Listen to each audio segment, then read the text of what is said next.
الحمدللہ رب العالمین والصلاة والسلام علی الانبیاء والمرسلین اما بعد فاعوذ باللہ من الشیطان الرجیم بسم اللہ الرحمن الرحیم رب اشرح لی صدری ویسر لی امری واحلل عقدۃ من لسانی یفقہوا قولی۔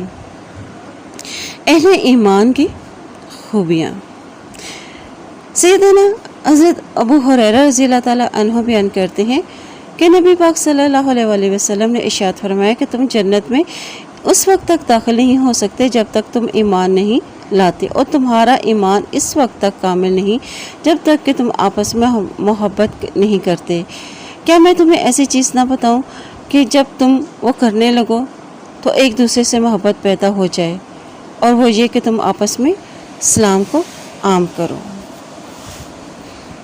مزید نبی پاک صلی اللہ علیہ وسلم نے ارشاد فرمایا کہ جس نے اللہ تعالیٰ کے لیے محبت کی اور اللہ تعالیٰ ہی کے لیے دشمنی کی، اور اگر کسی کو کچھ دیا تو بھی اللہ کے لیے، اور کسی سے اگر روکا تو وہ بھی اللہ تعالیٰ کے لیے، تو اس نے اپنا ایمان مکمل کر لیا۔ ارشاد باری تعالیٰ ہے والمؤمنون والمؤمنات بعضهم اولیاء بعض۔ اس آیت میں اہل ایمان کی پہلی صرف یہ بیان کر دی گئی ہے کہ وہ ایک دوسرے کے دوست، ہمدرد اور خیر خواہ ہوتے ہیں، اور وہ ایک دوسرے کے خیر خواہی اور مددگار اور دلی دوست ہوتے ہیں۔ مومن جو اپنے لیے پسند کرتا ہے وہی دوسرے مسلمان بھائی کے لیے وہی چیز پسند کرتا ہے۔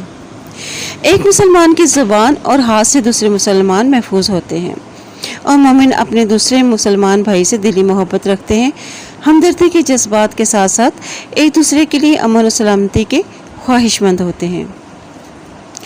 اہل ایمان کے باہمی تعلق کی مثال دیوار کی لگی ہوئی اینٹوں کی طرح ہے جو باہمی جڑی ہوئی اور ایک دوسرے کو سہارا دیے ہوئے ہوتی ہیں۔ اللہ تعالیٰ نے اہل ایمان کی صرف بیان کرتے ہوئے ارشاد فرمایا کہ انما المؤمنون اخوۃ، کہ مومن ایک دوسرے کے بھائی ہیں۔ اسی طرح دوسری بڑی نشانی اہل ایمان والوں کی یأمرون بالمعروف وینہون عن المنکر۔ اہل ایمان کی دلی دوستی کا تقاضا ہے کہ وہ ایک دوسرے کو بھلائی کے لیے تیار کریں اور اچھائی کی ترغیب دیں اور نیکی کے کاموں کا حکم کریں۔ کوئی بھائی نماز میں سست ہے تو اسے محبت سے سمجھائیں، خیر خواہی اور ہمدردی سے ترک نماز کے نقصانات سے بیان کریں، اور باجماعت نماز کے فوائد سے اسے آگاہ کر دیں۔ اسی طرح نیکی کے ہر کام اور بھلائی اور ہر عمل کے لیے اہل ایمان ایک دوسرے کو تیار کرتے ہیں، اس کی ترغیب دیتے ہیں، اس کے ساتھ ساتھ وہ اپنے بھائی کو برائی سے منع بھی کرتے ہیں۔ اہل ایمان کی تیسری بڑی نشانی یہ ہے کہ وہ یقیمون الصلاۃ، کہ وہ نماز قائم کرنے والے ہوتے ہیں۔ اسلام کی بنیاد جو کہ 5 بنیادی چیزوں پر ہے، حقوق اللہ کے لحاظ سے ہم اہم ترین عبادت اور اسلام کا دوسرا بڑا رکن نماز ہے۔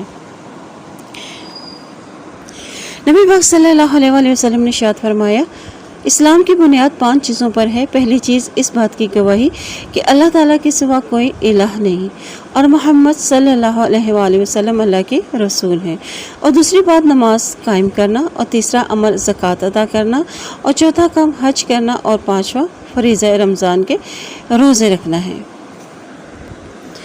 نبی پاک صلی اللہ علیہ وسلم نے ارشاد فرمایا کہ آدمی اور کفر اور شرک کے درمیان فرق پیدا کرنے والی چیز نماز ہے۔ سیدنا ابو ہریرہ رضی اللہ تعالیٰ عنہ کہتے ہیں کہ رسول اللہ صلی اللہ علیہ وسلم نے ارشاد فرمایا کہ تمہارا کیا خیال ہے کہ اگر تم میں سے کسی شخص کے دروازے پر نہر بہتی ہو اور وہ اس میں ہر روز 5 مرتبہ غسل کرے تو کیا تم کہہ سکتے ہو کہ اس کے جسم پر کوئی میل باقی رہ جائے گی؟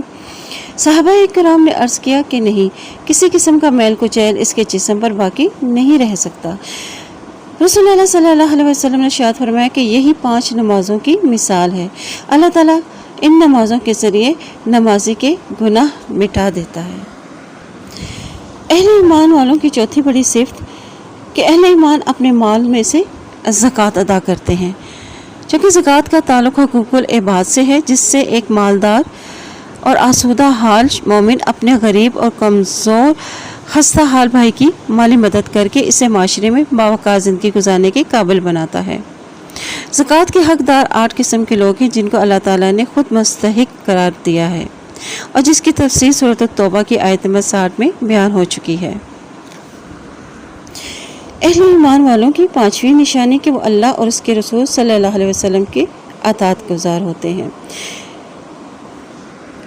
سورہ آل عمران میں ارشاد باری تعالیٰ ہے کہ اے نبی صلی اللہ علیہ وسلم کہہ دیجئے کہ اگر تم اللہ تعالیٰ سے محبت رکھتے ہو تو میری پیروی کرو، اور اللہ تعالیٰ تم سے محبت کرے گا اور تمہارے گناہ معاف کر دے گا، اور اللہ تعالیٰ بخشنے والا اور رحم کرنے والا ہے۔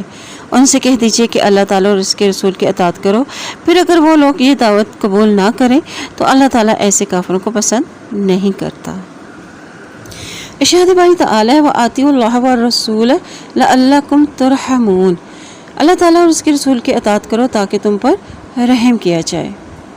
سورۃ النور میں ارشاد باری تعالیٰ ہے وَأَقِیمُوا الصَّلَاةَ وَآتُوا الزَّکَاةَ وَآتِیُوا الرَّسُولَ وَلَعَلَّکُمْ تُرْحَمُونَ، کہ نماز قائم کرو، زکوٰۃ ادا کرو اور اللہ اور اس کے رسول صلی اللہ علیہ وسلم کی اطاعت کرو تاکہ تم پر رحم کیا جائے۔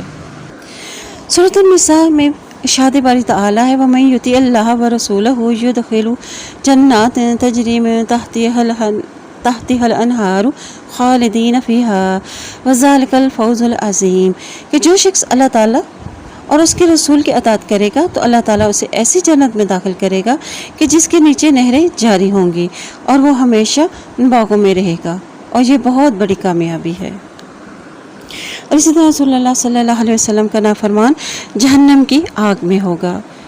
سورۃ النساء میں ارشاد باری تعالیٰ ہے اور جو شخص اللہ تعالیٰ اور اس کے رسول کی نافرمانی کرے اور اللہ تعالیٰ کی حدود سے آگے نکل جائے تو اللہ تعالیٰ اسے جہنم کی آگ میں داخل کرے گا جس میں وہ ہمیشہ رہے گا، اور اسے ذلیل و رسوا کرنے والا عذاب ہوگا۔